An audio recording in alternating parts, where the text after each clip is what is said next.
it. He goes on this dirt road, and by the way, the suspension in his car is just fucking giving out. He's going the whole fucking time. It's like that car is destroyed now. Hello, I just wanted to thank you for clicking on my video, and I wanted to let you know not only do I create content on my YouTube channel here, Class in a Glass, but I'm also on Twitch where I play single-player games, multiplayer games. I do movie reviews, cartoon reviews, and a whole bunch of other stuff. Also, it would be a big help if you can check out my Patreon, where you can gain access to audio commentaries, reactions, and the ability to submit questions for my podcasts and videocasts. And all that content can be found in the links below. In the meantime, enjoy the video. The Fast and the Furious Tokyo Drift. But now, my friends, we got to go ahead and get to this review. Again, in case I missed you before, welcome to the stream. I hope you're all doing very, very well. Hope you're having a nice hump day. Cheers and salute to you, chat. May the wings of as a feather you're shaking the pillars heaven as we speak. Thank you for being here. Chat, we got to go ahead and get to this review for the Fast and the Furious, an emphasis on that chat, Tokyo Drift. Now, chat, I have a very important question. I actually have a lot of questions to ask you because this movie is confusing. I'm in a bit of a conundrum right now, chat, with this film because it's watching the film earlier and doing my audio and video commentary. I started to realize certain things about this film, and it's how it fits into the Fast and Furious franchise as a whole. And it's just like, I wonder if there's like a lot of inconsistencies. I mean, there definitely is, chat, no doubt about it. There's fucking plot holes. There's just random weird shit that happens for no reason. You have an 35-year-old man pretending to be a high school student, chat. There's a lot that confuses me. But before we get all that, chat, I got to ask you my first simple question. How many of you have seen The Fast and the Furious, Tokyo Drift? Nia Brown, hey, Christopher H. Hughes again. How you doing? Woo, hard hand now. We're talking about Tokyo Drift. Hope you're doing very well. Chris, well, of course. RD, me, DT Darkslayer, seen it multiple times. Reynolds Venture, seen it. Vaso, I have it and I own it. Oh, too tall. I've seen this many times. Drift. What's Drift? No one, I've never seen it, but heard legends of how dull it is. You know, I don't think this movie's that dull. It has some boring moments, but I think this movie is more exciting than Too Fast, Too Furious. But we'll talk about it. It doesn't fit until they made it in the post credits. It's true. It's still one of the best movies in the series, though. There you go. Narsho putting out there. Divine Miss Klein, welcome to the stream. I hope you're doing very well. Just started my review for Tokyo Drift. Axel, nope, haven't seen it. Never seen the Basement Diary series. That's Stranger Shoe. Oh, that song. Oh, yeah, this is where we get the bum, bum, bum, bum. Yeah, that fucking song is great. Tokyo Drift was okay. Fair enough. Ace Rock, I've seen it. Pete Dowd, Tokyo Drift is the only FF movie I've seen. Interesting. Very interesting. Wow. Yeah, RD, that scene with Tabasco in the car. Yeah, we'll talk about it. Plays Tokyo Drift song. It's pretty goddamn good. It's a goddamn catchy song, chat. No doubt about it. He was like 24, not 30, but I get you. He does not look, he looks old in this movie. They tell you what his age is, and I'm like, no, he's not. Don't fucking lie to me. When they try to pull that off, I'm like, bull fucking shit. This may be just me, but I think this movie inspired the Canyon races and Need for Speed Carbon. Fair enough. I think it was 5 days, DT Darkstar. But, chat, I did indeed see this movie in theaters, and at the time, 2006 era, Chris thought it was okay. I remember saying, this is better than Too Fast, Too Furious, and all my friends going, nah, you a buster. You busted. No, Too Fast, Too Furious is much better than Tokyo Drift. I don't think so. After rewatching this, chat, I can safely say Too Fast, Too Furious is definitely the weakest film in the franchise. That one just doesn't work. That one, the chemistry between Tyrese the lack of chemistry between Tyrese and Paul Walker is obvious, chat. The villain is fucking boring. The setting, I just like, yeah, I know it's Miami and the things. It's, yeah, big booties. Very nice, very nice. But I don't know, I was just bored by the movie. And the races, the other thing, chat, the races sucked. I just didn't like it. The chase sequences were good, but the races, like the drag races, those 10-cent, those 10-cent car races, no, didn't care for those at all. Then they were cheap looking and they were very CGI heavy. You could literally see there's weird CGI in that movie where you could literally see the cars like floating off the ground, like they're not actually on the. It's like, what is that? You got to fucking fix that. And just weird CGI hubcaps like in the background still spinning, and like, but they're not connected to a car. It's like, what the fuck is going on? It's like, I'm sorry, that movie's not good. And Crouton was not an interesting villain at all, chat. Now, the Fast and Furious Tokyo Drift. I think it was cool that they changed the location. We move from the United States, chat. We set up in Tokyo, Japan. Aesthetically, always really cool to look at. I mean, you know, as a Westerner, someone who was like always wanted to go to Japan someday, and I will go to Japan, Brightburn, Jesus. I will go there someday. I just love looking at everything because you know, yes, it's very similar to the West, but it has all these different things there as well. Just like aesthetic things, just like, I'm just not used to seeing that. I just like the whole culture and the cuisine. You know, it's fascinating to me. So I think that was great. You introduced a number of really cool characters, chat. In particular, Han. Han, of course, chat, and one of people's favorite characters from the Fast and Furious franchise, chat. Yes, he does die at the end of this movie. Maybe. I don't know. He's back again in F9, apparently. Very curious to see how that's going to fucking work. But, hey, introduce that. And at times, it has a good sense of humor, Chad, especially coming from Han. Like, even by his introduction, Chad, what I love about Han is, like, he's always, they establish certain things about the characters, I think, from 3 on. Like, with Han, he's always fucking snacking. Like, you'll notice in every single scene except one, he always has something in his hand that he's either eating or drinking.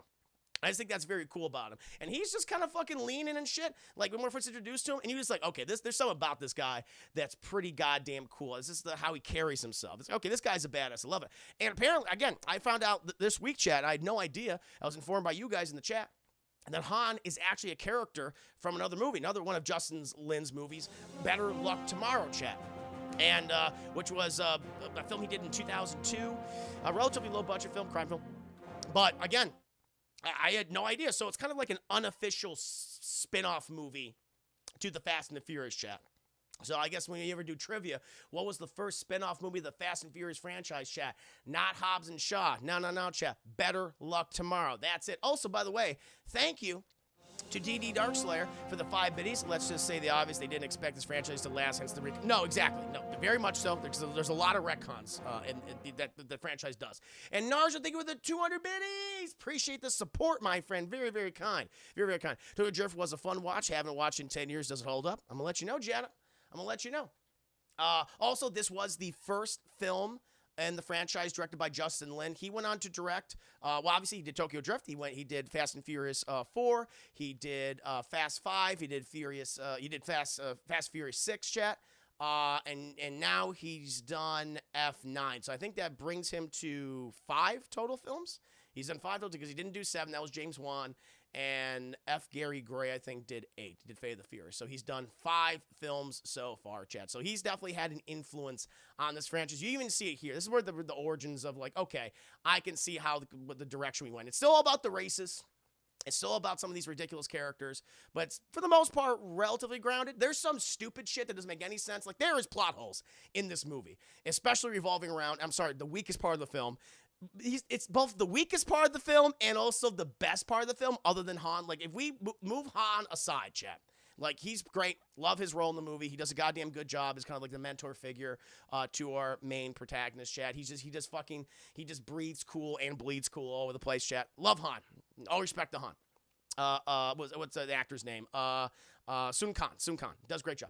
But both the best and the weakest element in this movie is Lucas Black, because every scene he's in, he just looks so out of his element, which I guess is intended. It's on purpose, chat. He is a boy from Alabama, traveling all the way from these United States of America to Japan to live with his daddy, because his mama can't be moving around now to get all the trouble. Got to move to a new state, new city every goddamn time, new town every time you fuck up, and sends him to live with his Navy officer father in Japan, chat.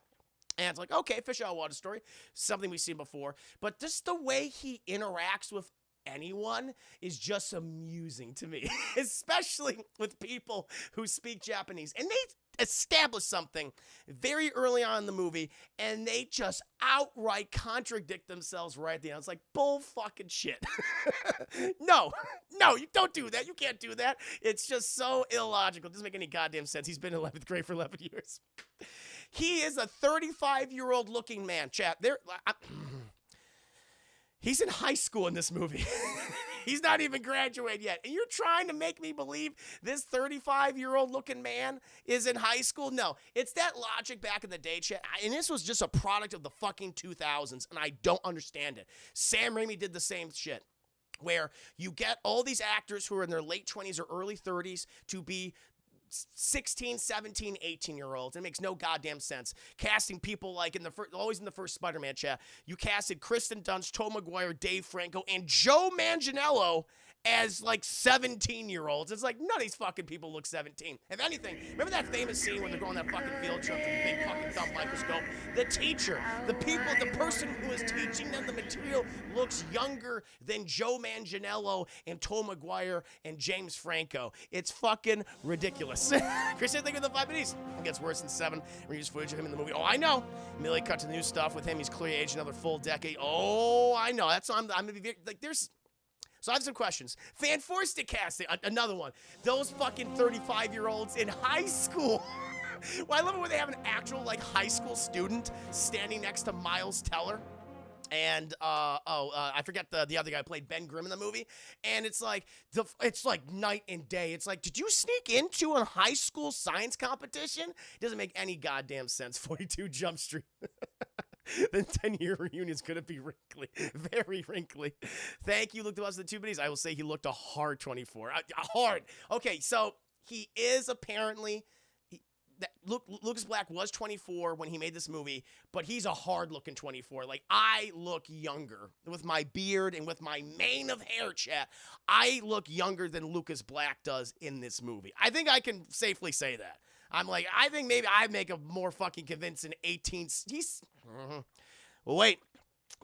High school student than fucking Lucas Black. But now this is interesting, chat, because, okay, watching this movie, he's cocaine 24. Oh, yeah. Copious amounts of drugs. But it's interesting because, okay, so as we know, some of you might not know, the Fast and Furious Tokyo Drift, actually, chronologically, chat, is like the 6th entry in the franchise. Because in the timeline-wise, Fast and Furious 1, 2, 4, 5, and 6 all take place before the events of Tokyo Drift. All take place before that. Now, I noticed certain things because this movie, it was made in 2006, chat, right? And I'm noticing, like, they have fucking posters like, oh, gonna be doing a show, like MC Hammer. I'm like, that's a little dated. Or they're all using fucking flip phones, chat, because that's what they had in 2006. Now, I have a question for you. Were they using flip phones? And did you see concert posters for MC Hammer and any of the other Fast and Furious films like 5, 6, like 4, 5, and 6? I'm just curious about like 4. Okay, I'll allow that. But you know that in 5 and 6, they all had fucking smartphones. So is that consistent, or are they using flip phones in those movies?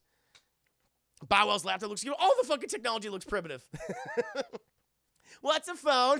They don't know. I mean, they're using floppy disks in Fast and Furious 1. So I'm very curious, like, okay, is all the Fast and Furious films take place, majority of them, before 2006? And if so, how far then, and 7 must take place around 2006. So does 8 and 9, do they take place like in the late 2000s? Or are we in the teens now? Huh? I checked, this takes place in 2014 now. Does it though? Is that what they said? If they fucking changed the timeline? Why all these fucking... Listen, Japan is one of the most technologically advanced countries on the planet, chat. The culture of Japan, its people, usually are very technologically, they're literate. More so than most people in the West, I'd say. And so they're always using the most updated, newest technology, especially when it comes to like smart devices and phones. And so why the fuck are they all using flip phones? Doesn't make any goddamn sense. And again, it's just these math is hard. The multiverse. It must be. It's a divergent timeline. It doesn't make any sense. It's just because I was just watching the movie. I was like, wait a minute.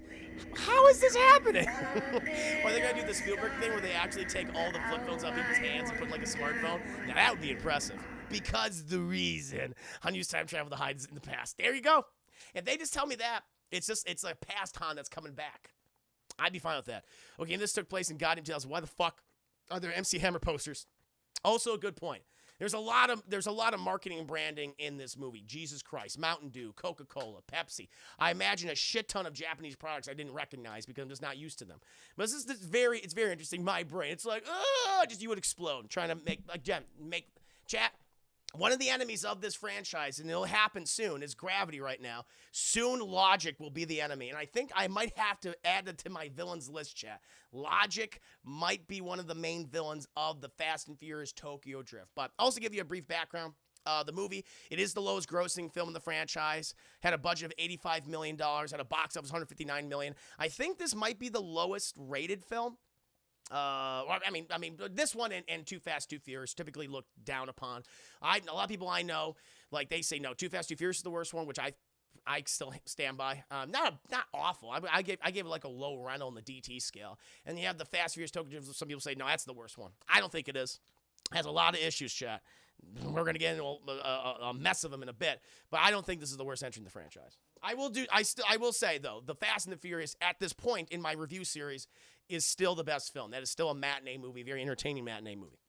But chat, let's go ahead and start at the very beginning in a high school in Alabama, chat. And all these kids, it's like they all look fucking 25 to maybe 35 years old. And so apparently a lot of kids have been held back in this Alabama high school. Not surprising. No offense if you're from Alabama, but it's not surprising. And they're all fucking walking through metal detectors, chat. And this one security guard stops this obvious man who is at least 35 years old. And this is our main character, chat, of Lucas Black. Hey, man, why are you stopping me? And it's like, I got to use a metal detector. Make sure you're not bringing no firearms in here. We can't have a scuffle. And he's like, fair enough. And we see this very nearly middle-aged looking man apparently going to his classes, chat. He's a junior.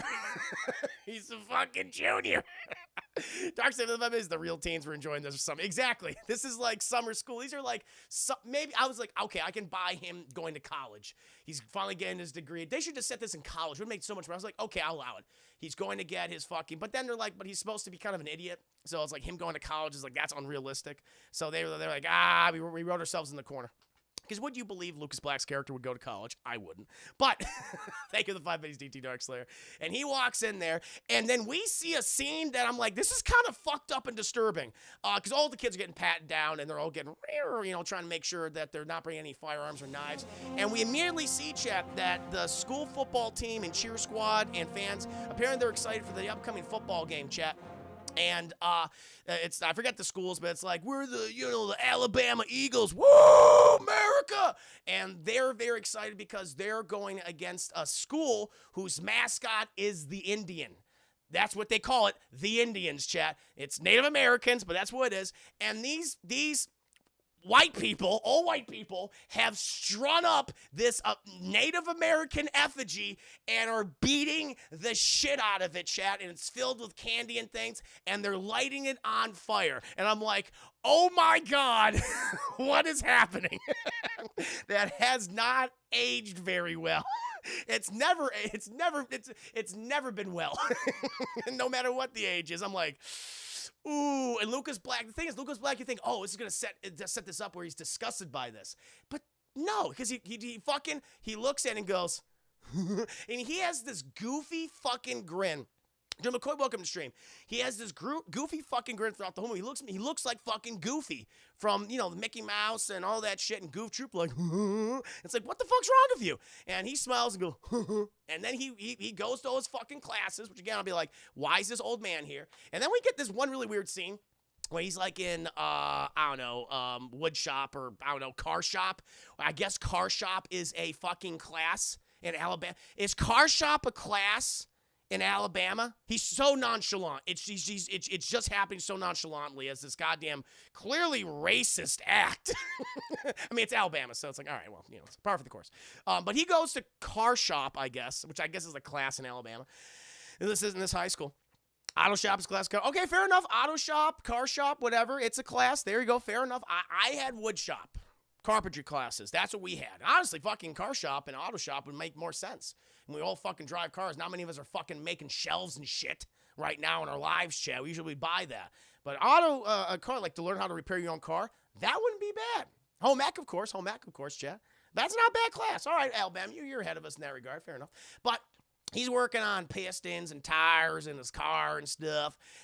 But then this fat kid who's like, oh, he's grabbed by the football player. He's like, no. And they drag him in the back of this fucking broom closet, chat. Thank you. Alex Spinall, YouTube editor extraordinary. Alex Spinall, welcome to stream. Thanks so much for resubscribing. Hope you're doing very well, good sir. Currently in the middle of the scene when the fat kid is grabbed and taken by the high school football players who were just beating a Native American effigy to death and lighting on fire. They've grabbed this poor kid and dragged him in the closet. And Lucas Black, he sees this, and he's like, what the hell's going on here? Thank you, by the way, for the host as well. He's like, what's going on here? And so we see in the back of this fucking closet, these guys, at first I'm like, oh my God, they have a blowtorch and they're going to burn his big tum-tum. It's like, no! And he's like, oh, but it's just paint. It's just paint. And they keep spraying him. And they all turn around like this, like they got caught. They're all like, and Lucas Black's just like, all right. And he just leaves. And I'm like, what? And he just leaves, and the fucking poor kid, he's bullied. Chad, he's bullied, and his tum-tum is sprayed with, like, purple paint and stuff. They're like, like, this fucking, I get why they have metal detectors, because everyone in this fucking school is crazy and racist, and they're all a bunch of bullies. And then he walks out. The thing is, I'm like, okay, what would have been interesting, like, to set up this movie is if Lucas Black, he's getting patted down and shit, and he sees the scene. This is one of the big problems of this film, because he's not a good character. He sucks. He really does fucking suck. But he's also very funny at the same time, because unintentionally so. Nothing he does trying to be funny works. All the stuff that he attempts to be serious, that's what's fucking hilarious about this movie. But he walks in the school, and he sees the scene of them burning that fucking Native American effigy, right? And beating it. He'd been like, like that would be like, oh, he doesn't like racism. That's good. I appreciate that. And then him going into the fucking closet and beating the shit out of those kids for beating up the fat kid, that would have been like, oh, this guy's a good guy. He wants to protect people who are being bullied. That's nice. But no, he doesn't do anything. It's like, it's stupid. And so then he's walking out, and all the girls, which again, I mean, I guess it's a public high school. They all wearing these very short skirts, showing the underwear, chat, crotches in full fucking view. And, you know, she's sitting in this one, like, sports car next to his car, which looks like the Sam Raimi car from The Evil Dead. And he goes over there, and he's like, you look real good in that car. And she goes, I do. Lunar's Panthers, thank you so much for rescribing 2 months and a 1 month stream. Thank you, Lunar's Panthers. Appreciate that. And he's like, yeah, you look pretty, and them panties right there. And then her fucking boyfriend walls up. He goes, hey, man, what the fuck you doing? Why you talking to my girl? He's like, I'm sorry. She had her crotch in my face, and I couldn't help it. And he's like, get the fuck out of here, bro. Get the fuck out of here. He's like, all right, I don't want to, upset anybody. I'm going to leave. I'll talk to you later, pretty thing. And he goes in his fucking car. And the jock guy, he's one of the guys that was bullying the fat kid and also burning the Native American effigy, chat. And he's like, okay, well, the problem's solved. He get the guy out of there, but he's like, he's like hulking out and shit. And he grabs a baseball, which is weird because he's on the football team. So wouldn't it make more sense for him to grab a fucking football instead of a baseball? It doesn't matter. He grabs a baseball and he goes, rah! And he fucking throws it in the back of Lucas Black's car window, and boom, shatters a big old hole. Lucas Black's like, what the hell? What the hell with that? And he gets out of his car, he's like, hey, you threw a baseball at my window. And it's like, what are you gonna fucking do about it, bro? He's like, oh, I challenge you to a race, and you gotta put up your car for that race. So if I win, I get your car. I'm gonna race for pink slips. If I win, I get your car. If you win, you get my car. And guy's like, I don't want your piece of shit fucking car. It'll just cost $1 million to fix that thing. And it's a piece of shit looking car, I mean, it's a Raimi car though, so it's like, okay, take it easy. I'll go for bravado. I think with 22 biddies. Hey, Lucas Black, no one hits on my sister but me.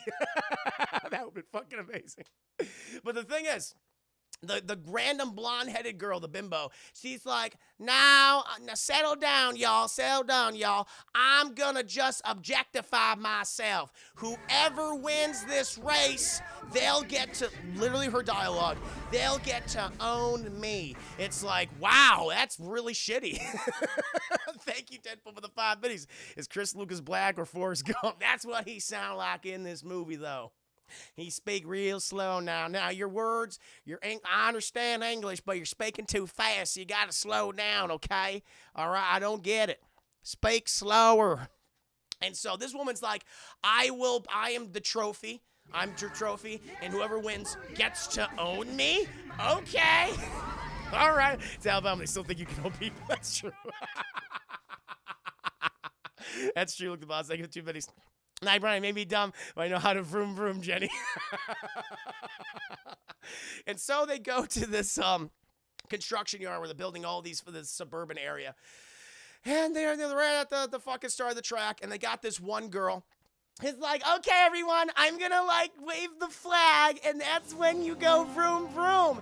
And they're like, Jenny, you don't have a flag. She goes, I may not have a flag, but I have this fucking bra. And it's, by the way, it's Alabama. It's nearly summer. It's fucking boiling outside. And she takes out, she like, she gets the strap on her bra. She's like, help me with my strap. Help me with my strap now. And she takes the strap out, and she like goes into her shirt and goes, hell, my titties are all sticky.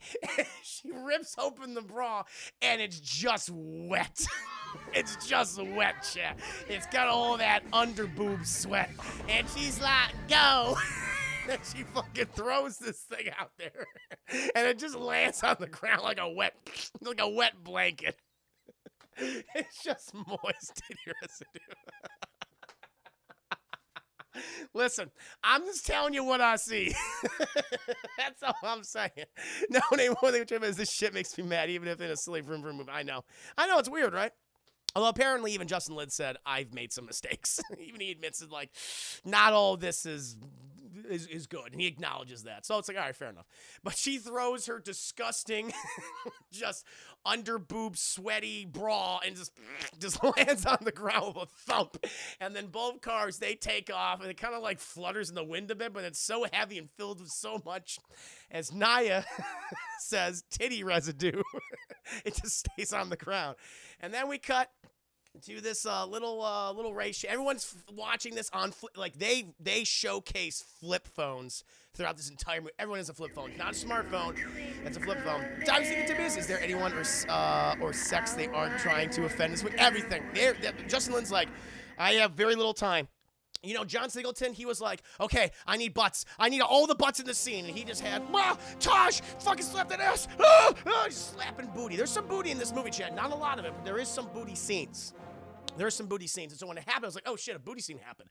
John Singleton, he just blew his fucking wad. No pun intended. But he literally blew his wad with all of the booty butt scenes. Because in the first 10 minutes of Too Fast, Too Furious, there is so much booty, it's almost overwhelming. And then throughout the rest of the movie, sure. But this one has the least amount of booty. But I appreciate some of the booty scenes here.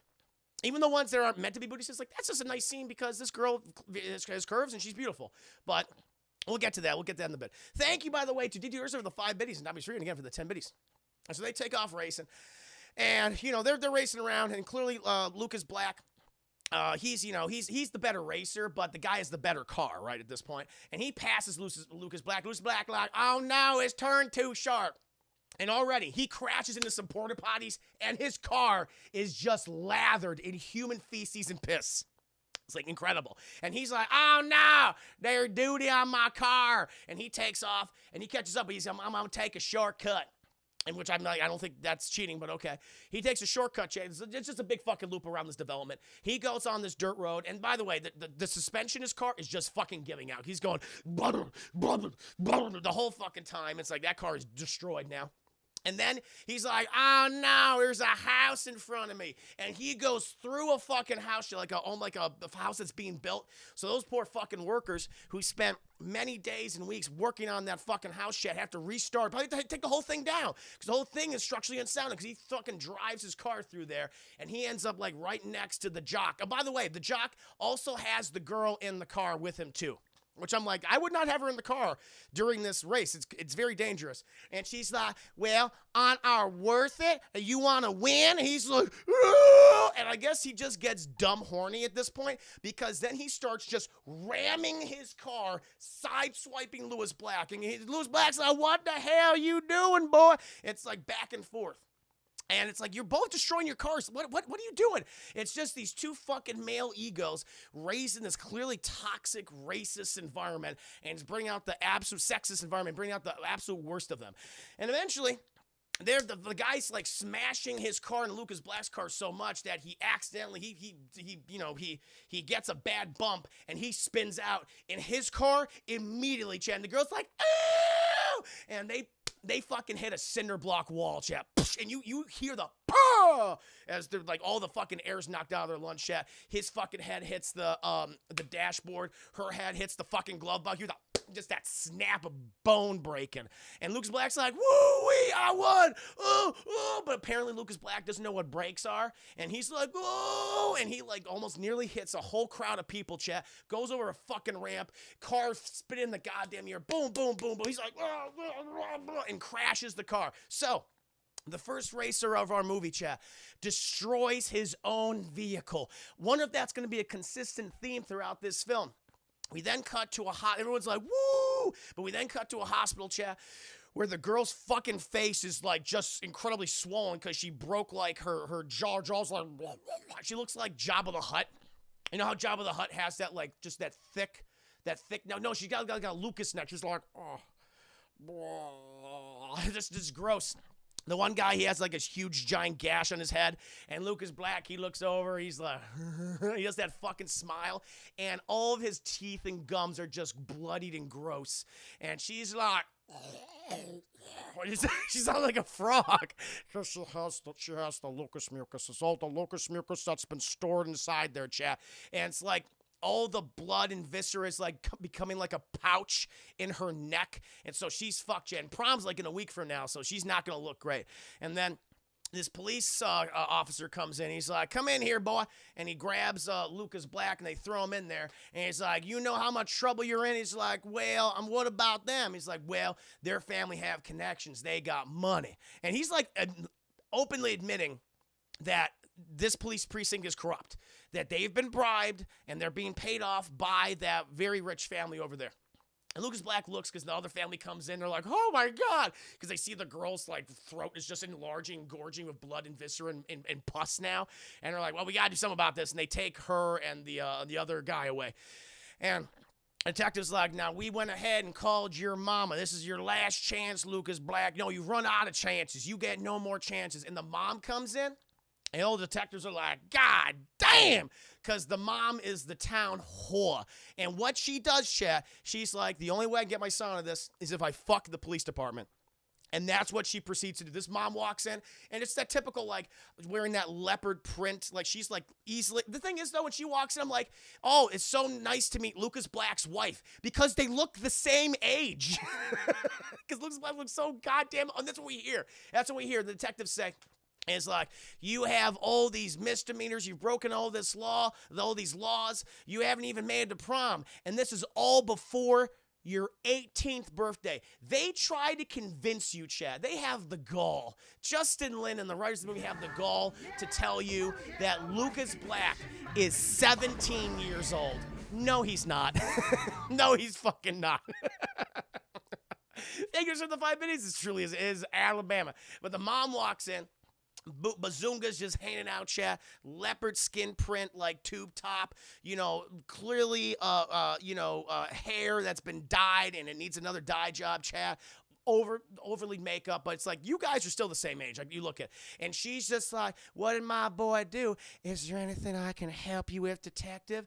And she's like, she puts a cigarette. And he's like, oh, and he gets his lighter and lights it. And he's like, hey now, Lucas boy, why don't you go wait outside?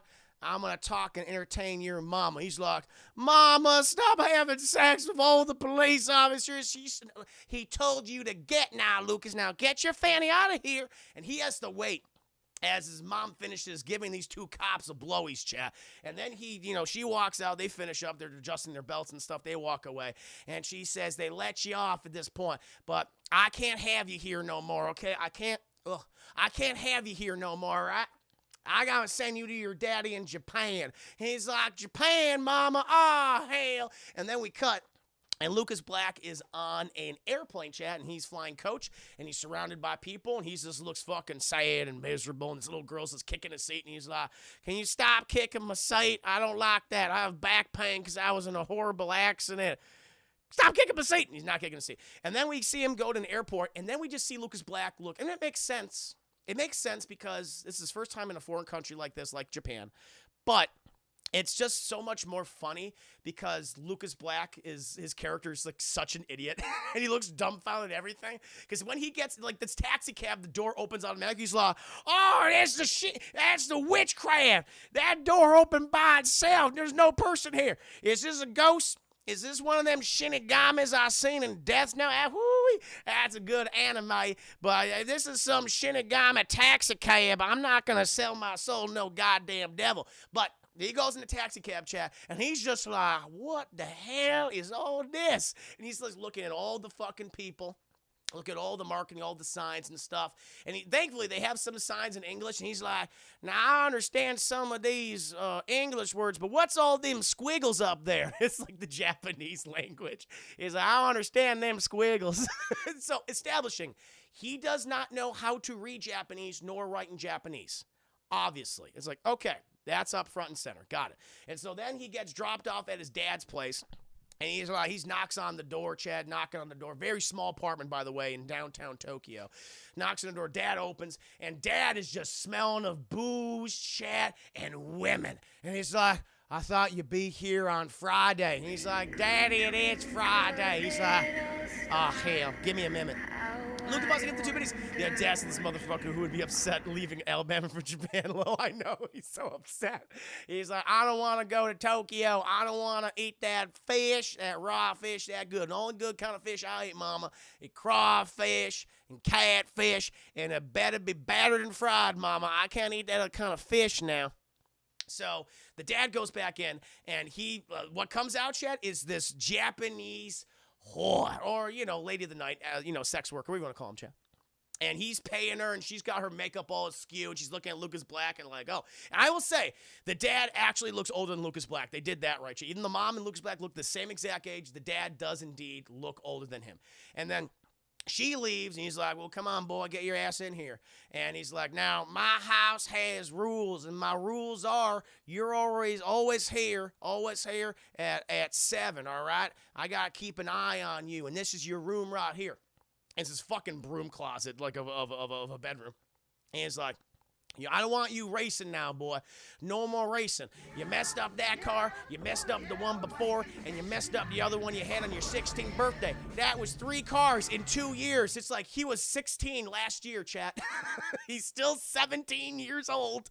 No, you wouldn't think of it. Japan is a big upgrade from Alabama. It is indeed. It is indeed. So Lucas Black's like, hell, Daddy, all right. And so he sits down in the bed.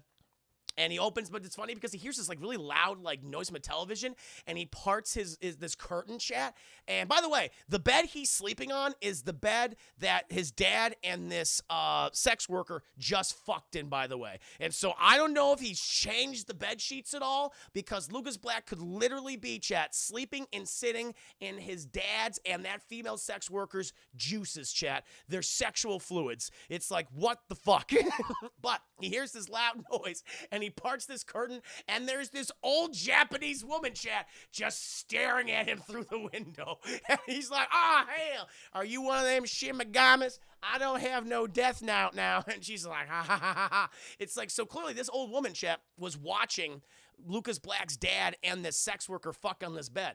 And it's right there. The windows are like this close to each other. If he would open that one, he'd be reaching and touching the old woman. It's weird. Daddy, why does my bed smell like fish? I like fish, Dad. I don't like no raw fish, though. I like catfish. I like crawfish. Thank you, Dark Side of the 5 Buddies. And then it's the next day he wakes up, and the dad says be home by 0700 hours, 7, whatever. Because he works, his dad is a Navy officer. He's stationed in Japan, chat.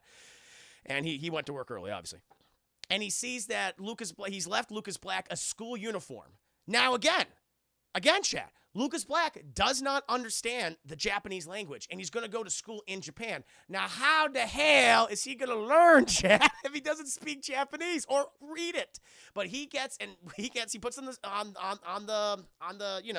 the clothes, the school clothes, chat, the uniform. And we get to see him very confused trying to get to school, chat, like going from train to train. He's like, hell, so train A connects here, and I stop off at, I don't know them squiggles all right. Oh, no. But he gets there, but he's late. And he walks into class, and the teacher's just like, oh, stupid American. Like, oh, you're stupid. I can already tell looking at you. And she, like, waddles over and is like, hello, I'm sorry I'm late. Arigato, Mr. Roboto, and all that shit. And she, like, takes his paper and, like, reads it, and she's like, And she's speaking Japanese. She's, like, talking to him. He's like, okay. It's like, do you understand Japanese? You don't fucking know. Haha, American stupid, the scene pretty much. And all the kids are like, kind of like, well, I will say the class is very polite. They're like, kind of just looking like, what the fuck's going on? And she's like, Attica. It's like, he's like, Attica, I don't know what Attica, Attica. And he's like, take off your fucking shoes. And he goes outside. He's like, take off my shoes. I like my shoes, though. And he puts on these slippers. He walks into class. See this very beautiful girl sitting there, chat, named Neela. We don't know that yet, but she's very, very pretty. And she's from, I think she's Aboriginal, but she's from Australia. And he's like, oh, you're cute. Then Chad, he's just like him enjoying his, trying to enjoy his day. He's like, I don't know any of these squiggles, any of these words. Like, how the hell is he functioning in school? Doesn't make any sense. Eventually, though, he goes to lunch, and the fucking spread out lunch looks beautiful. Chad. Like sushi, all sorts of, like, it's like, wow, this looks amazing. And he's like, I don't know what this is now. This fit. Oh, I don't like that. Don't like that now. How about that one? That one, all right. We could use some barbecue sauce or some hot sauce. I don't know. That one pretty good. That one not bad. I want more of that, ma'am. Ma'am? She don't look at me, chat. She not looking at me. But all of a sudden, chat, this new person comes from the shadows. Bow Wow. Bow Wow, who I did not realize. So even though this is Bow Wow, in the movie, in the credits, he goes by the name. He's by his birth name, chat, which is Shade Moss.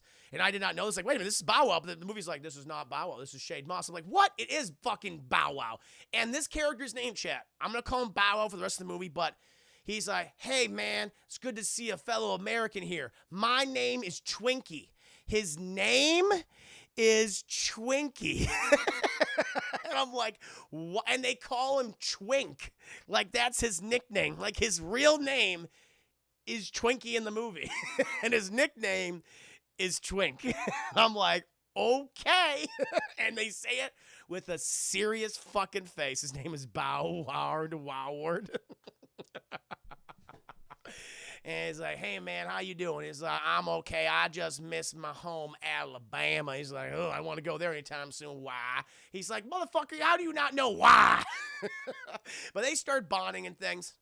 And Lucas Black, he finds out that Bow Wow also loves cars, loves, like, racing. He's like, you love racing, too? He's like, man, I got this sweet fucking ride. Come on, after school, I'll show you. He's like, that sounds cool, Twinkie. I'm going to call him Bow Wow. But... and they go and we see this garage, which, like, it spins on a carousel. And, like, fucking Lucas Black is like, how the hell does that happen? What is this devil's magic? It's like, it's a carousel, garage. He's like, all right. And we pass, like, all these cars, all these fancy cars comes out. Lucas Black, is this your car? He goes, nah, man, my car's even better than that. He's like, all right, next car. And he's like, that's your car? He's like, nah, man, that car, that fucking car is spokes and hubcaps. That looks like shit. Luke Boss, yeah, Twink was definitely getting turned out in Japan. Well, they kind of reference that in the movie. Thank you, the two biddies, Luke the Boss. But no, chat, what Bow Wow owns, his car, is this fucking, literally, Incredible Hulk Jeep. Like, it's green, and, like, parts of it have, like, the Hulk's foot and Hulk hands. Like, the Hulk hands you always wanted to buy when you were 7 years old, like when you seen commercials and shit, chat. It's literally the Hulk, and the front of the car has the Hulk's head on it. And it's like, what the fuck is this? And even Lucas Black's like, what is this green monstrosity? He's like, yeah, man, isn't it cool? No, it is not cool. This is one point in the movie. I'm actually on Lucas Black's side. This is not cool. But they go in the car. And they go to this parking garage chat where there's going to be a race. And, fucking Lucas Black, he's really excited about it. He's like, I love me races. He's like, yeah, man, but do you know about these drift racing? And Lucas Black's like, drift? What is drift? And he's like, that's when you fucking gotta use your brakes and you gotta use the momentum of the car to get around corners and shit, man, and go up certain ways. And he's like, I don't know anything about that. Meanwhile, chat, we're also introduced to the character of Han. He's watching from the background, chat, like a king, sitting upon his throne of women. Oh, this is the scene where we see the booty butts, chat. A lot of booty butts in this. See a lot of racers, like, just smacking women's asses, and they're like, ooh, like that. But we see Han, and Han's being Han, man. He's just sitting right there, has all these girls around him, but he doesn't care about those girls, chat, because he just lost Gazelle, just lost Wonder Woman only a few years back, chat. So his heart has not yet healed. He's not interested in the ladies, chat. You know what he's interested in? Food, chat, because Han, he hungry, and he's always snacking on tater chips and everything, chat, always has a beverage in his hand, and he's just watching Bow Wow and Lucas Black, and he's like, there's something about this guy, something about him I like. Why he likes him, I don't know. Maybe we'll find out. But Lucas Black, he spots that girl Neela from class, and he walks on over and is like, hey girl, you're in my class, my Japanese class. You mean the school that's in Japan? He goes, yeah. And she goes, yeah, we are. How you doing? He's like, I'm really good. I like racing. She's like, I like racing too. And he's like, really? We have something in common. Thank you, Dark Side of the 5 Bs. I want to know Han's secret to staying the thin staying. He does. He's on the run. Clearly has a good workout regimen because he's always eating. Like every scene he's in, except for one, and it's like, makes sense. Every scene he's in, he has something in his hand. He has a snack or he has a beverage. But someone notices this. Someone notices this other individual walks in. She goes, hey, man, why are you talking to my girl? And it's like, we're just talking. It's no, it's all right, man. Take it easy. He's like, that's my fucking girl, man. You got to back the fuck off. And Bow Wow comes over. He goes, don't mess with DK. DK. It's like, DK, what that stand for? And he's like, you don't know who I fucking am, man? He's like, should I know who you are? And he's like, yeah, you should. I'm the fucking big cheese in this parts, man. Big cheese? Hell. Well, you know what? If you're such a big racer, I challenge you to one of these drift races. And it's like, everyone's like, ha, ha, ha, ha. It's like, how the hell are you going to challenge me? You even know how to drift? There's nothing to it. Just got to make sure you have the momentum of your car and when to brake. And he's like, all right, man, let's fucking do it. Let's fucking do it. Where's your car? He's like, I don't got one. I can borrow one of yours. And it's like, this guy's a buster. They said it, Chad. He's a buster. But then all of a sudden, from the fucking darkness, Han's like, I got him. I'll give him a car. I'll sponsor you, Lucas Black. And it's like, well, thank you so much, stranger. I appreciate that. And they're like, all right, well, get your fucking car ready. We'll meet you up at the top. We'll meet you at the top. We'll meet you at the bottom, and we'll race all the way to the fucking top of the parking lot. And he's like, sound good. And so Bow Wow's like, oh, fucking shit. Oh, God. Oh, boy, this is bad. Divine Miss Klein, thank you 200 biddies. Appreciate that. 200 pride biddies indeed. And so they go to the elevator where they're going to go, so they can go down the first floor and pick up Han's race car, his drift car. And Bow Wow's just like, oh, shit, dude, you just challenged DK. And it's like, what does DK stand for? And it's like, you don't know? He's like, does that stand for Donkey Kong? He's like, no, it stands for Drift King, man. You just challenged the best drift racer in Tokyo. Lucas Black's like, oh. I didn't know that. And so they go down to the first floor. And they see this car, Avocado with Bravado, giving a sub to Sin13. Thank you, Avocado Bravado. I hope you're enjoying this review. It's very kind of you. Cheers and salute. Cheers and salute to everyone for your support. And so, Bow Wow, he shows the car. This is Han's car. It's one of his best fucking drift cars. We call it the Mona Lisa because it's that fucking beautiful, man. It's that perfect, okay? There's no way, even if you don't know how to drift. I mean, you know how to drift, right? He's like, I don't know what that means. He's like, what do you mean you don't know what that means? He's like, I don't know. He's like, all right, listen. The race starts 30 seconds. Will teach me in 30 seconds how to drift. I can't do that. Just do your best. Just do your best. Let the car do the work. He's like, all right, I'll do that. And so then they start. And, they fought both. They have this woman walk up there, and she's got a big old booty. And, she points to all these girls like, set, ready, go. And they're like, yeah. And she has to take off her sweaty broad shade and flops on the ground because it's all covered in the As Nia puts in the titty residue. But they fucking take off, chat. And DK.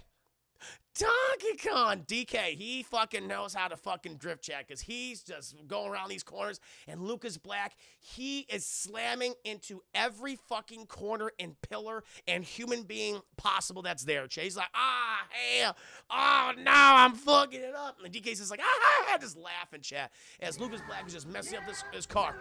And Bow Wow's like, oh shit, Han's gonna be so pissed. But we cut to Han, and Han's just...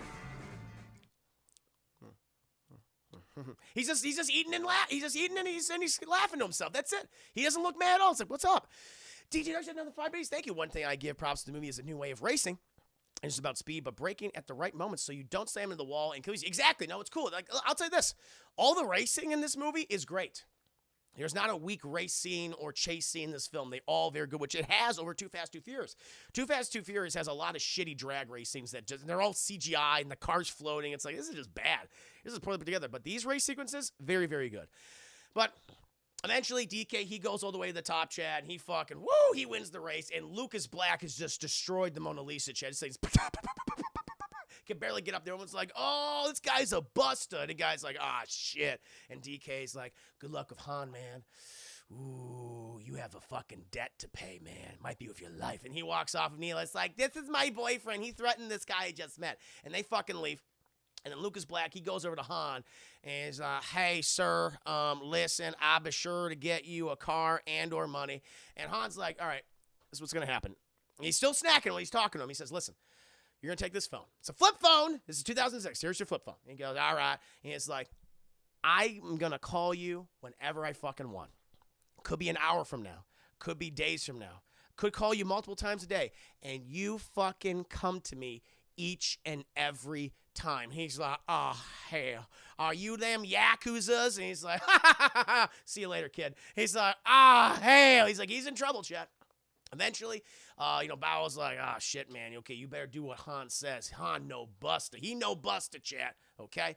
All right? He's just hungry. And so Lucas Black, he goes home, and his dad's there, just got done with another whore, and he's been drinking beers. He's like, where were you, boy? He's like, nowhere. I was just doing some extracurricular activities at school. He's like, you were racing, weren't you? He's like, leave me alone. I want no racing. That's it. I'm calling. And he's like, I don't care what you do. You don't care. If you fucking don't care, you're going to jail. That's to be your life. He's like, whatever. And he just goes to bed, and the dad doesn't, call home or something. He's like, okay, that's weird. But he wakes up early in the morning, chat, hears a ring-a-ding-ding on his phone, and he's like, oh, hell, what the hell? And it's Han. He's like, meet me at this location. He's like, shit. And he's all confused as not to get there. But he gets there, chat, goes into Han's car, and it's like, we're going to make a couple of pickups, collections, chat, because Han's a fucking gangster in this. Literally, he is a gangster. And he's like, you're going to owe me some money. This guy owes me some money at this location. His name is Pa. All right, he's got a fucking Pa tattoo. Don't worry, you'll see it. It's a big one. He's like, all right. And he parks the car. Han's still snacking. He's like, all right, go give me my money. Go talk to him. He's like, all right. And so Lucas Black goes into this place, Chad. He walks in, and the guy's like, hey, you got to pay. He's like, oh, shit. And it's a public bathhouse, chat. And so he starts, looking around. He's like, excuse me, sir, arigato, Mr. Roboto. Is your name Pa? Oh, you don't have a Pa tattoo. And he sees all the way at the end, chat, this very large bathtub. And in this tub, chat, is a giant man, chat. This guy is so big. He's like at least 500, 600 pounds, sumo wrestler, chat, just boiling in his own moistness, chat, just like, oh. And he looks Black's like, and he sees the paw. That's Pa, chat. And he's like, excuse me, Mr. Pa, sir. And the guy's like, oh. He moves around, and you just see, and there's literally a shot of the sumo wrestlers today's, his bazungas, chat, and they're all jiggling on his big belly, and it's just right up front, because Lucas Black is like, you have a nice bosom, sir. Mr. Han would like his money. He goes, oh, and then we see, chat, we cut to the entrance of the shop, and fucking Lucas Black has been thrown out of the shop by the sumo wrestler. And he's like, oh, hell, he's so big. And Han's like, get my fucking money. He's like, all right. And he goes back in, gets fucking thrown out of the shop again until eventually, chat, Han, he comes, the sumo wrestler, he walks out, he's in his bathrobe and his little kimono, and he has the money, he throws it at Han. Han catches it. He's like, good work, Lucas. Get in. He's like, okay. And so they make all these collections throughout the entire day, chat. And they're like, all right, we got to make the drop off at this point. Sound good? And he's like, okay, that sounds good, I guess. And he's like, all right, give me a minute. I'm going to get some more snacks. And so they stop at this one location, chat. And it's like this pachinko. It's this pachinko machine shit. It's what Konami always makes. It's what all the future Metal Gear games, Castlevania games, and Silent Hill games. All pachinko machines, chat. And they're all sitting right there. He's sitting there getting some snacks. While Lucas Black, he's like, shit, I'm going to be late. I got to call my dad, let him know that I'm going to be late. And so he goes to this pay phone because he can't use his cell phone that Han gave him. And he dials. He's like, Dad, I'm going to be doing some extracurricular activities after school, so I'll see you in a bit. And he sees who's walking towards the pachinko machine club? Fucking Neela. And she's all looking all pretty. He's like, hey, it's good to see you. She goes, oh, you're working for Han now? He goes, yeah, well, I got to pay off my debt. She goes, that's cool. We all got to pay debts for the people that we associate with. And he goes, I guess so, especially if they're criminals. And he goes, what's your deal? And she goes, what do you think my deal is? He's like, I think you're a military brat. Ma and Pa, always moving around, always going to a new location, never can settle down, hanging with the wrong crowds, just like me. And she's like, you don't know shit. And she just leaves. And he's like, shit, my flirting failed. Eventually, Han, he calls him over. He's like, okay, we got to go inside the club. Thank you, Mordecai, for 3 biddies. How much Tokyo Drift did I miss? We're at the part where Lucas Black has just struck out with Neela for a second time. So, good to see you, though. Thank you for those 3 biddies, my friend. Really do appreciate that. And so then, they go inside the pachinko club, chat. Then they go in the back room, and shit, chat. It's DK. Donkey Kong! It's DK, chat. He's back there. He's fucking betting bananas and all that shit. They come in there, and fucking DK tells his boys to clear the room because he's got to talk to Han and shit because they've been working on a lot of deals, chat. Now, this is weird because later on in the movie, it's implied that Han and DK are like very close friends, almost like brothers, but you never get that sense that they are that in the movie. It's very, very odd. But Han, he sits down because he's like fucking DK. He sees Lucas Black. He's like, get that fucker out of here. I don't want him in here. He's like, no, listen. Hey, take it easy. We're all friends here. We're all making money. Don't worry about it, okay? Listen, hey, let's play some fucking dominoes. Let's do that right now. And then Lucas Black, he leaves. Eventually, Lucas Black, he's taken around town by Han to all these different locations, like all the places that Han owns, like this fucking combination. This is very weird, chat. Karaoke bar and also whorehouse and auto shop. So that's pretty impressive, chat. I mean, we've gotten a lot of variations of the auto shop in the Fast and Furious franchise, but I got to give it to Han. He has a combination of karaoke, whorehouse, auto shop that he lives in. That's his kingdom, chat. Mordecai, I think with 3 biddies. Man's answered. Better luck tomorrow. You can switch my one request to that movie for the chance interest. Cool. All right. I will indeed, Mordecai. Thank you. Appreciate that. That would be good. That would have to. Maybe that's just explored there. Han stretching his entrepreneurship. Apparently. Got to consolidate one location. It's like, hey, maybe when you got to drop your car off, you want a jick or want a drink or you want a blowy. Which one? So he introduced Lucas Black to everyone that's there. Bow Wow works there too. Some other characters you don't really care about, they're there. And he says, hey, Lucas Black, I'm also going to give you that fucking red car even though you wrecked my other one. He goes, really? He goes, yeah, it's really, I don't know why I would do this. It's kind of stupid since you've driven 2 cars this movie and you've destroyed both of them. Can you have a hat trick, chat? Will it happen to a 3rd car? Oh, I hope you place your bets, chat, because, well, it's kind of obvious, right? And so, they eat bonds of Han, and Han, for whatever reason, starts to take a liking to Lucas Black. And it's weird. I don't know why, but and again, Han's is like, you know what? I like you, Lucas. I like you. You're a good kid. You're a good earner. I respect you, man. It's like, because, Lucas Black is like, asking him, he's like, hey, Han, I gotta ask you something. He goes, yeah. He's like, you're not from Tokyo. I understand that. I mean, where you originally from? I mean, what you been doing? And he's like, I came from a place where I had a family. Thank you. No, it's just a PSA. Don't go on to Lucas Black's Twitter page. I actually found myself seeing some of his tweets. Oof. Oh, yeah. Well. That's too bad. But this is cool because he kind of references the family, chat. Understand? He's like, where are you from? He's like, well, I got a family, but I don't know. I just kind of want to also have my own thing. And you know how people always say, like, I look at my life as a Western. And all those Westerns, people always go down to Mexico to retire. Well, for me, Tokyo, Japan, that's my Mexico. And he's like, all right, I get it. That's like an analogy. He goes, sure.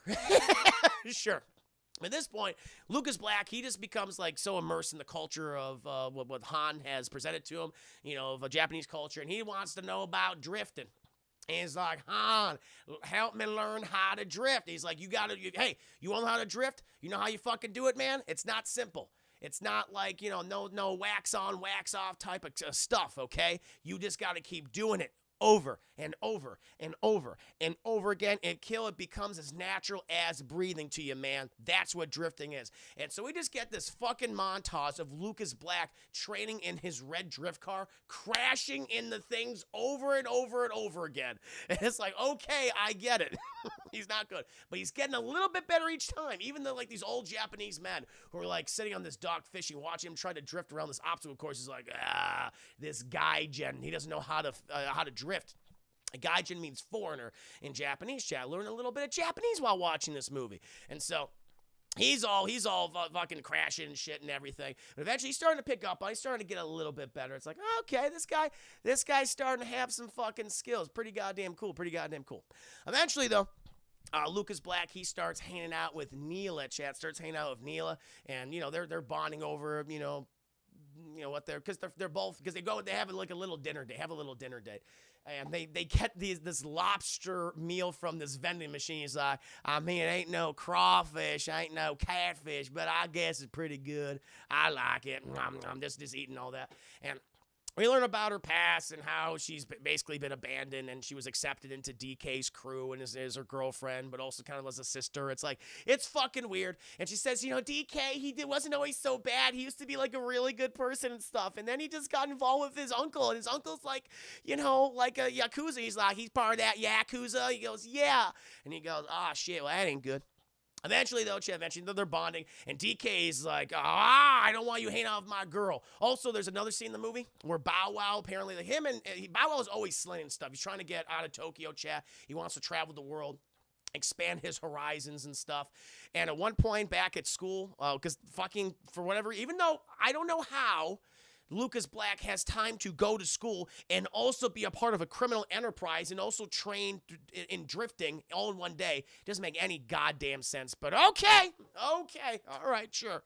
But apparently one of DK's guys, who also, by the way, all of DK's guys look like anime characters, which I think is funny, especially in a school setting. It's like, is this Persona or Final Fantasy 15? What the hell's going on here? But you see one of the Final Fantasy 15 characters, Chad, just beating the shit out of Bow Wow and at school, just punking him, Chad. And Lucas Black, he just fucking walks up to him. He just like, hey now, let's not fight now, okay? Let's stop this. He's like, hey, bro. Fucking Bow Wow, you know what he did? He's like, I don't know what he did. He broke my iPod, which shows you how old this movie is. It's like, ooh, your iPod, huh? And he's like, here, you can take my iPod. Now, I got a lot of country remixes on there, and I expect them to still be there when you give it back to me. He goes, I'm going to delete them all, bros. No, you know what? Fuck it. We're not going to settle this. We're not going to settle this in a fight or a battle of iPods. No, I challenge you to a drift race. Spiky hair over one eye, all that shit. Blonde hair, orange hair, all sorts of different colors and shit. All anime characters. So Shinigami Furious. Let Yagami's in the background just writing down all these names. But it's like, oh shit, okay. And so then we cut to the same parking garage, and fucking Lucas Black, he beats him. The guy's like, no! He's like, no! Everyone's like, woo, Lucas Black, you fucking did it, yay! And like Neela, it's like, oh my god, Lucas Black, you're gonna be like the next Drift King, you're like the next DK. And DK's like, woo! And he's like, get away from my fucking woman. I was like, I'll kill you. And he's like, all right, man, take it easy. Well, Neela should be able to make her own decisions. She should be able to choose. She's like, I choose whoever values me as an inanimate object. DK's like, me. And she's like, you're the winner. It's like, all right. Eventually, though, we cut back to DK's compound, Chad, his little pachinko underground gambling operation. And we see all these fucking big black cars start rolling up towards the pachinko place, chat. And they all get out. It's like, oh shit, who is this? And it's the actual Yakuza, chat. And they actually do look like the Yakuza from the Yakuza games. I'm like, oh shit, wow, it's very realistic. Funny enough. And we see this one guy in this one white suit, chat. And it's, oh shit. It's Uncle DK, chat. It's DK's uncle. It's Grumpy Khan, chat. It's Grumpy Khan. And so Grumpy Khan, he walks out and he goes in the operation. He tells all fucking DK's thugs to leave. And DK's like, that's when his whole attitude changes. He becomes super, super fucking polite. He's very respectful of his uncle. And, you know, he's like, I was just about to deliver this to you, uncle. He presents the money, and the uncle's like, yes, yes, yes. And he takes DK's chair. So you all instantly know that this guy is the authority figure. No matter what, DK's like, oh, I'm the fucking drift king. It's like, you ain't shit. All right, you're not even Yakuza. But this guy sits in his chair. And he's like, his nephew presents the money. He's like, here's our books. You can look at everything. And the uncle, he's looking. He's like, you know what? I see this. You present this to me every time, and every time I look at it, I just don't really understand it. So many numbers. And he goes, it is complicated, uncle. My apologies. I can make it easier for you. He's like, no. I mean, despite not knowing what all this is, math, right? I know that your friend, Han, he's been stealing from us. And he's like, there's no way he could do that, uncle. I would have realized that. He goes, you've been blinded and you dishonor my family. You dishonor our family. He's like, uncle, I didn't know. So apparently Han's been stealing from the Yakuza. And I'm like, really? It's like, okay, all right. And he's like, you must deal with this.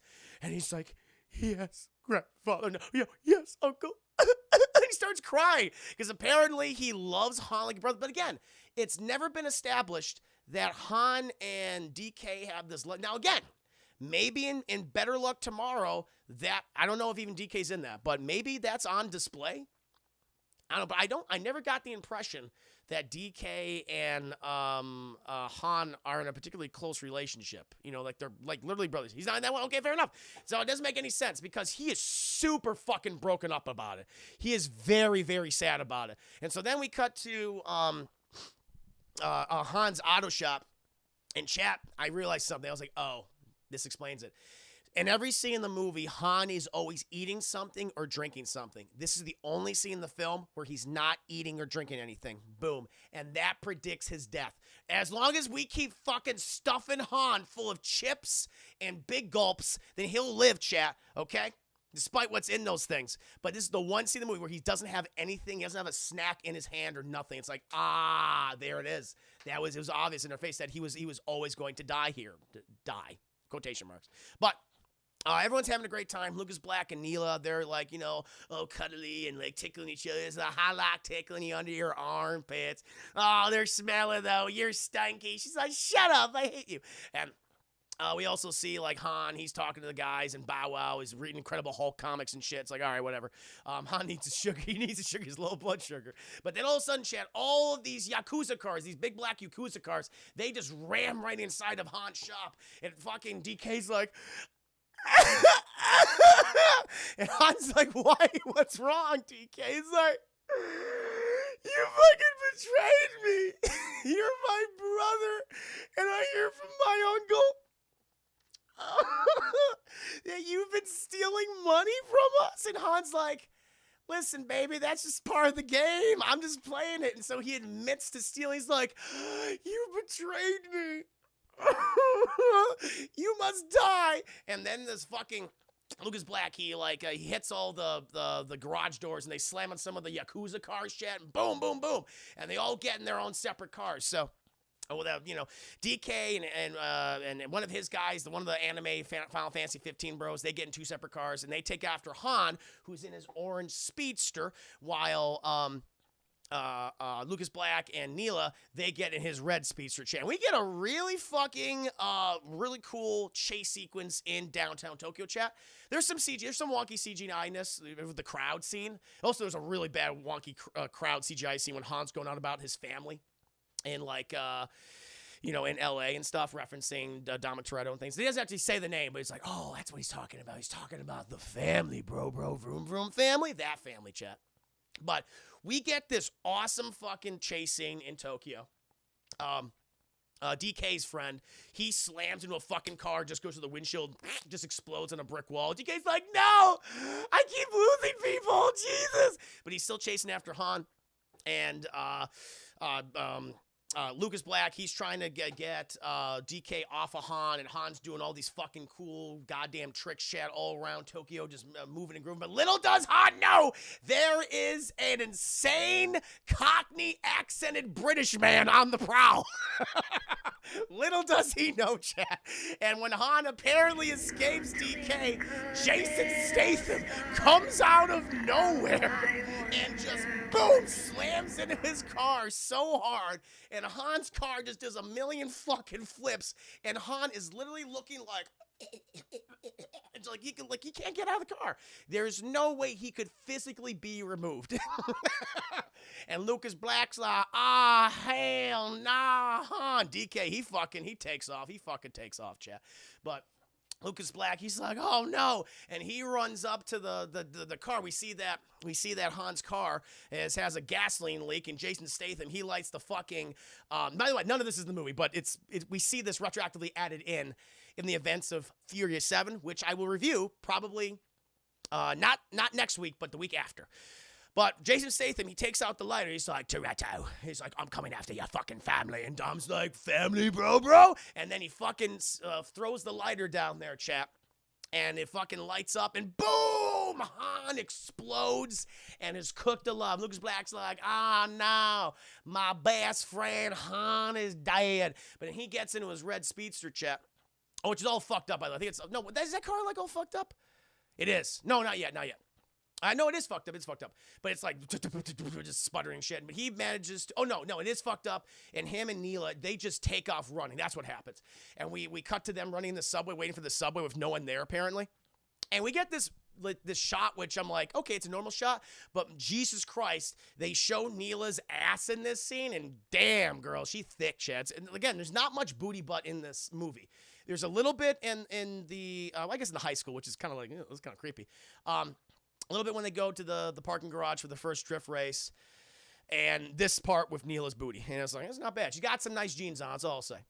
But they get on the subway, and they're going back to his dad's house, and he get there. But, oh, shit, fucking DK he tracked them down. I guess he's like, I just looked up this name and his father's address. He lives here, and I found him. And he pulls out a fucking gun, Lucas Black. He's like, I've lost enough people I love tonight. I hate you. He's like, it's your fault that Han is dead, which is actually not true. It's because a Cockney accented assassin and supervillain attacked and killed Han, chat. Justice for Han, okay? Justice is coming. Hopefully justice is coming. I don't know. But he's like, no, it wasn't him. It was you. And Neela, you're coming with me. And then he's pointing the gun at Lucas Black. But then fucking Lucas Black's dad comes out of the shadows. Is like, get away from my boy now. And there's like a Mexican standoff. And Neela's like, fine, okay, I'll go with you, DK. And so she gets in the car, and they take off. And the Lucas's dad is like, God damn it, boy, I told you gotta go back home now. You're involved in the Yakuza. That's Doc. He's like, Dad, I've made mistakes, I know, but I have to fix them. Help me, okay? We're family. He's like, damn it, boy. Okay, I'll help you, even though my life is at risk now, too, because we're fighting the Yakuza. Jason, thank you so much for subscribing. Thanks for 7. How was your day today? Can't wait to watch Loki with you guys. Indeed. I loved it. I already watched it twice. Can't say it's the best of the 3 shows yet, since it's only been 1 episode, but best pilot. Nice. So excited. Almost done with my Fast and Furious Tokyo Drift review, indeed. So then, we cut. Oh, so there's another scene early in the movie where, I forgot about this, where TK is talking to Lucas Black. In Japanese, and Lucas Black says, I don't understand Japanese. It's like, this is very relevant for what happens in a bit, chat. Because after this, Lucas Black, he goes back to Han's garage, and he talks to Bow Wow. Oh, no, because he gets a hold of Bow Wow. Bow Wow goes to the garage, and he brings his super ridiculous Hulk car. He's like, we got to get the fuck out of here. The Yakuza are after us at this point. And he's like, no, I got to make this right. He's like, what are you going to do? I'm going to go talk to the Uncle Grumpy Khan. You're going to talk to Grumpy Khan? Man, he's the leader of the Yakuza. I need to do it. He's like, well, before you do that, we got to pay him the money that Han owes him. And so he goes inside of his incredible Hulk car and pulls out this fucking duffel bag worth of money, all the stuff he's earned himself. He's like, but this is everything you have. And he's like, don't worry about it, man. I'll make it back. okay. And so then he goes to the Yakuza lair chat, this bar, which is actually a nice looking bar. Not loud, not flashy, just very simple. Nice little dive bar. And he goes in there, and all these Yakuza guys are just like staring him down. And it's like, and then here, chat, this is fucking bullshit. Because all of a sudden, he starts speaking perfect with a very heavy American Southern accent, Japanese. He starts speaking Japanese, and he's able to understand everyone else's Japanese. Now, again, it was established multiple points in the film. He doesn't understand Japanese, he can't speak Japanese, and he can't write it. So how is he speaking it now and understanding it now? It doesn't matter. But I think like all the Japanese actors were so offended because like Uncle Grumpy Khan's like, I'm going to speak in English right now, even though I haven't done it throughout the entire movie. Shh, don't ask questions. And he's like, well, thank you for the money. I do appreciate it. And he's like, I want Neela too. And he's like, well, she's not yours to get. And DK's like, she's the only family I have. And he's like, well, let's do the thing that DK has lost in your eyes, which is honor. And he's like, well, he has brought dishonor my family and our cow. And he's like, what do you suggest, Lucas Black? He's like, let's drift race. And it's like, oh, shit, chat. Fucking Lucas Black. He's going to go up against the Drift King himself, DK. Donkey Kong. Thank you so much for your shit with 5 minutes. Battlefield, Earth, School of Learning. I guess so. So, Ex Machina, it's an Ex Machina. It's like, this doesn't make any goddamn sense. The power of future DK. It's true. Japanese is a dope language, but this hard as fuck to learn. No, that's why I'm like, how did he learn it? It doesn't make any goddamn sense. Leave Donkey Kong out of this. No. Absolutely not. And so then Lucas Black, he's like, I want to race on that mountain that I've been practicing on the whole time. And they're like, okay, agreed. But then Bow Wow tells him, Lucas Black, that was the worst spot to pick. He's like, why? Because DK has won every single race on this mountain. This is where he first started to learn how to drift. He's like, I get that, but I've been practicing on the same mountain the whole time. And he goes, good point. It's like this whole thing. It's like, oh, you can't drift him here. This mountain pass. This is his territory. This is where he's always been. But this is the fucking mountain that Han has taken Lucas Black to the entire fucking movie to train. So again, it doesn't make any sense. It's all everyone's like, oh, you're gonna lose. It's like, but I've been literally training on this mountain the entire time. Whatever. Wax on, wax off. Whatever have you, chat. We set this up where it's gonna take place at night. They're gonna start at the I believe, what is it? The bottom of the mountain. Or no, is it the top of the mountain or the bottom of the mountain? No, it's top. They're gonna stop at the top of the mountain. And they're gonna make their way down. That's how this is gonna work. And it's like, okay, shit. And everyone's way at the bottom. And so they set up Mordecai. Thank you for the 3 biddies. Han tried him to be a future DK. That's what it is. Clearly, I mean, he might become the new DK. Donkey Kong. But they start at the top and they go boom. And this is a very cool race. I like how this goes, chat. Where they're fucking drifted, and it's tit for tat. Like sometimes DK has the lead, other times Lucas Black has the lead. Chad, I mean, it's very fucking close. It's like whoa, but the thing about DK though is he's angry, he's sad, and he's letting his emotions get the better of him. Chat, and so when he starts to like finally start that's the other thing too I forgot to mention. Lucas Black, so. Throughout the movie, Lucas Black's dad is working on this muscle car, American Muscle, and that's the only car that Lucas Black can use because all the police impounded all of Han's cars and equipment. And so they have to put this fucking car together brand new to race. And so it's an American muscle car going against a Japanese speedster, chat. And so then they're all fucking racing and shit. And the thing is, though, DK, he's driving erratically and he's very angry the whole time. And he starts slamming into the muscle car. The thing is, though, chat, the muscle car, it's just more solidly built than the Japanese racing car. So when he does that, he goes boom and he fucking flips. He goes up in there. He's like, oh! And then fucking Lucas Black's like, it looks like he's flying. And when he's still in the air when fucking Lucas Black comes in from a drift corner and just he's like, oh, hey, he's gonna crush me. You guys like, oh, and he just goes underneath Lucas Black just misses DK as his fucking car slams into the ground, chat, and DK is just forced through the windshield into the concrete, chat, and explodes. Like his head and upper body just explodes everywhere. And he fucking makes it to the goddamn finish line where the uncle's like, you are an honorable individual. You may take the woman. She is your property now. She's like, yay, I've been traded to another man. Yes, I am woman, hear me roar. And so he's like, hell yeah, I did it. And everyone celebrates and shit. And Lucas Black is crowned the new Drift King, chat. He's the new DK. And we see it's like, I don't know, maybe like a couple weeks later or something. And he's at the same parking garage, chat.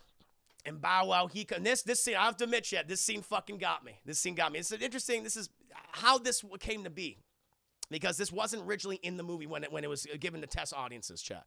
But Bow Wow, he walks up to DK, the new DK, Lucas Black, and he's like, hey, man, there's this guy that's been going around all these Asian circuits, guy from America, this LA guy, and he wants to race the Drift King. You think he wants to be the new Drift King? Lucas Black's like, not tonight, man, not tonight. He goes, here's the thing, though, dog. This guy, he said he knows Han. He said, Han, he's family. Who is it, Chad? He's like, oh, this guy knows Han. I gotta know him too. And so Lucas Black, he drives his car down, and we see the American muscle car, chat, and that goddamn... we hear that Mexican music playing, chat. It's like, oh shit, and he rolls up to him, chat, and we see as he comes in the eye shot, chat, bro family, it's Dominic Toretto. Lucas Black's like, I heard you knew who Han was. He was a friend of yours. And Dom's like, nah, he family. And I have to admit, Spaceman Tyrese, oh, no, he's in the trunk. But I have to admit, this is a cool fucking scene. I was like, this is pretty exciting. I don't know. Like, the original Fast and Furious is the best movie I've reviewed so far. And I kind of got like a little giddy seeing Dom here and shit. And he's like, oh, is that old American jalopy? Is that where you're going to be using to race me today? And he goes, man, nah, Lucas Black, nah. See, when it comes to me, I race quarter mile of a time. He's like, oh, he's doing all the lines. And he's like, well, let's go. And they have fucking Neela come out, and she like points to the girls like, set, go, start. And then it's like, yay. And then we get the whole dun dun dun dun dun dun dun dun. And you get all the music, chat. Yay, bro family. And that, my friends, is the Fast and the Furious : and heavy emphasis on that : chat. Tokyo Drift. Mordecai, thank you for the 4 minutes. Sucks Lucas Black didn't get to do more. Oh, he's in F9. I know he was supposed to do more before Paul died. Hope he pops up again since Han's back. I think that's going to be the connection. He's in F9. He's being part. Now sing the song. bro family. I got to give my rating, then I'll sing the song. I would give this movie, Chad, probably, I'd give it a... this is better than Too Fast, Too Furious. It's funnier, sometimes intentionally so, because of Lucas Black and the fucking ridiculous shit they pull with him. There's no doubt about it. But Han is a great character. I like the setting of Tokyo, Japan. That's really cool. The aesthetic in general. It has its dull moments. Again, other than Han, there's no really other good characters. Lucas Black, Bow Wow, Neela, she's just eye candy in the film. Kind of disappointing. Here, Mitch, I think it's amazing. Corey, internet jack up. Oh, no. Oh, he's going to be so pissed. I'm really sad to hear that. God damn. Damn. That's too bad. It's too bad. But I will say, it's an entertaining movie. It's better than Too Fast, Too Furious. So I would give this movie a high rental. I give this movie a high rental, and the races are better. All the races and chase scenes are much better in this film, chat. So I would give this a high rental. Not nearly as good as the Fast and Furious. I think it's a really entertaining matinee. This is my ranking so far, the Fast and Furious saga, chat. The Fast and the Furious is number 1. The Fast and the Furious : Tokyo Drift is number 2. And Too Fast, Too Furious is dead last at number 3 for right now. Thank you, Bilbo. Thank you, Bill, for the gifted sub to Mordecai. Appreciate that. And the villains, I gotta rank the villains. I have to rank the villains. So, thank you, Bachelor 29 biddies. Not enough Roman. Not enough. Oh, no. Not enough squealing Tyrese Gibson. That's true. Don't worry. He comes back in the 4th one. He's in the 4th one, right, I believe. But in terms of the villains, chat, so the villains rankings as of right now. Not incorporating the villains of Fast and Furious 3, Tokyo Drift. As of right now, it's Gravity. Gravity's #1 villain. Number 2 is the truck driver from Fast and Furious 1. Number 3 is Johnny Tran. And number 4 is Crouton from Too Fast, Too Furious. The villains in the Tokyo Drift chat, I would say are, I'm not going to include Grumpy Khan in the movie. I mean, I guess I could. I'll combine them. Grumpy Khan / Donkey Khan. They're okay. Grumpy Khan, DK, and the other one is Logic. So honestly, chat, Logic, because I mean, there is some crazy illogical shit in this. Like, they expect you, chat. They expect you to believe that a 35-year-old man, Lucas Black, is a 17-year-old in this movie. That is very highly illogical. Number two, chat. They say throughout the entire film that Lucas Black, and he says it himself, I don't understand Japanese. I can't read Japanese. I can't speak Japanese. Speaking fucking fluent Japanese by the end of the film. Not makes any fucking sense. Illogical, chat. Highly illogical. So, he's not in 4, he's in 5. He's in 5, fair enough.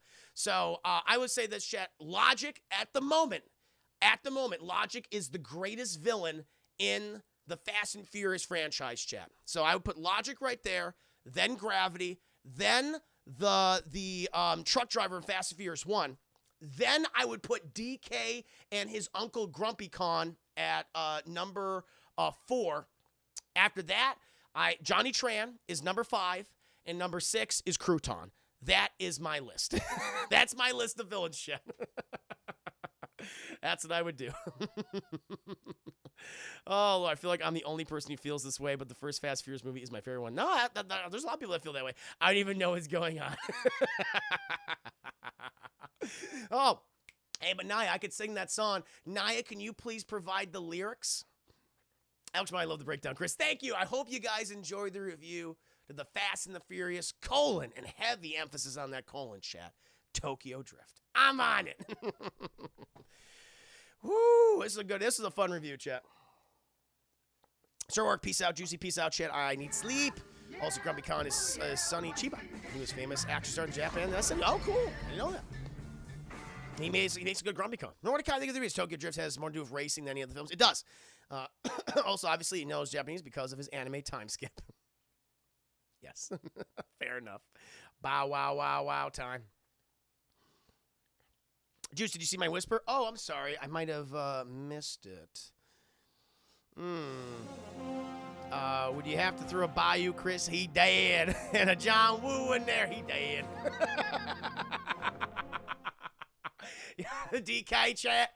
DK, when he hit the concrete, he dead. Woo-hoo! John Woo! Oh, Lord. I love that. I love that, man. No, I like that. I like that. No, for your sound for the bits. Very good idea. No, I love those, Bilbo. I'm gonna try and incorporate those in the future. I think that'd be good. Thank you, Chris, for the 5 minutes. I had to dip for a while, so I didn't know if you brought this up in the review, but the movie also has the best score. The 3 reviews are... Oh, yeah, it's a very good score. I should have mentioned that. It does have a very good score. Tokyo Drift lyrics, chat. Here we go. I'm going to listen to these a little bit and kind of get a sense of them, and then we'll go ahead and we'll watch Loki. So please stick around, chat.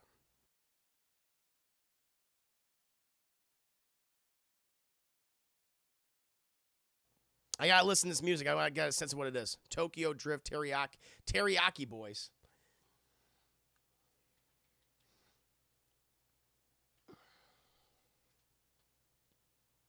Play a little bit of this, chat.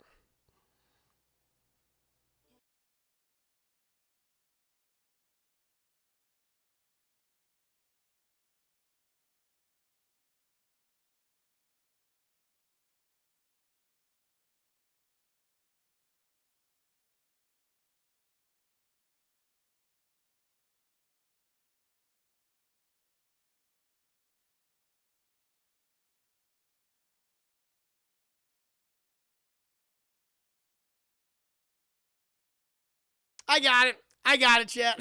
I can do it. I can go for some teriyaki chicken right now, too, Nyan. Goddamn, yes. Some teriyaki boys. All right. I wonder if you know how they live in Tokyo.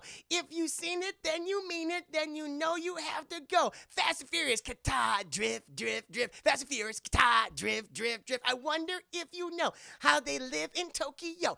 If you seen it, then you mean it. Then you know you have to go. Fast and Furious, kita, drift, drift, drift. Fast and Furious, kita, drift, drift, drift. Irachi iomorachi do sama. Kenso mari no konomachi no ensodama. Tamani icho titsu oide. Sakachi miro yo surodana goku nana. Japan ichiban. Jump around saunuchi no deban. Teriyaki boys in the place to be. Misate aru in the VIP. Many, many diamonds dangling. Bag full of money. We strangling. Hate me, fry me, bake me, try me. All the above. Cause you can't get in. I don't want no problem. Because me professional. Make you shake. Shake your kitsu. Thank you. Haters take it personal. Like Kanada te tetsu on now. Drop it on. Let's go now. Now. Na nachima mai netsu wo hasan. Let's not chichima over. Let's go. Let's go. Tesicutio, ooh, every color, as you go, as Cisco. Need you, walk out, Yajimo, Negro, Vampire, Nay, Descaro, Watashimo, big boy. I wonder if you know how to live in Tokyo. If you see it, then you mean it. Then you know you have to go. Fast and Furious, kita, drift, drift, drift. Fast and Furious, kita, drift, drift, drift. Hey, Watashi, Teriyaki boys. Atuyama ni Nuferano noisy. Namashi Nashimu du de ghetto.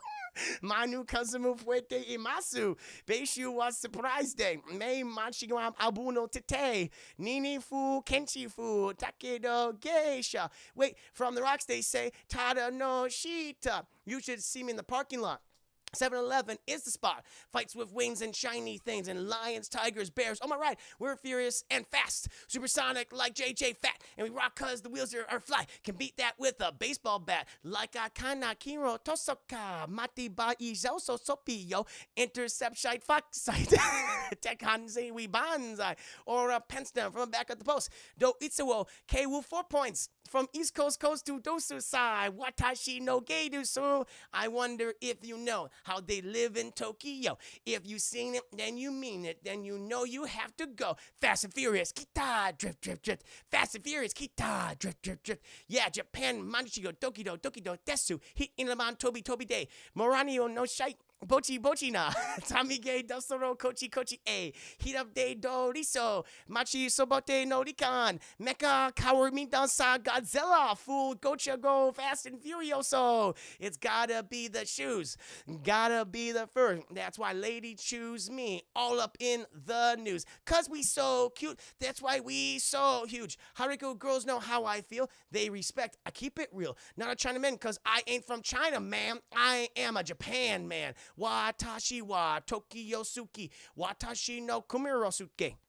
You see me going, oh, the Black Benz SLR. Anna Tokmo Tokisiki. I wonder where he gets that kind of money. Atata no Kumuro Soteki. Don't worry about it. Let's go. I wondered if you know how they live in Tokyo. If you've seen it, then you mean it. Then you know you have to go. Fast and Furious, kita, drift, drift, drift. Fast and Furious, kita, drift, drift, drift. Wonder if you know how they live in Tokyo. If you've seen it, then you mean it. Then we know you have to go. Fast and Furious, kita, drift, drift, drift. Fast and Furious, kita, drift, drift, drift, and scene. And scene.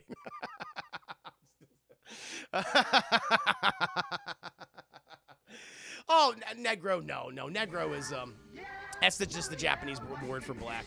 I mean, that's a common word. That's a Spanish word for black.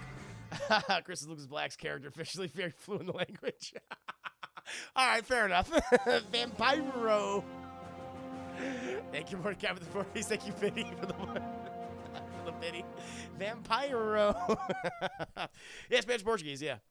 Oh, my Lord, chat. Well, with that, my friends.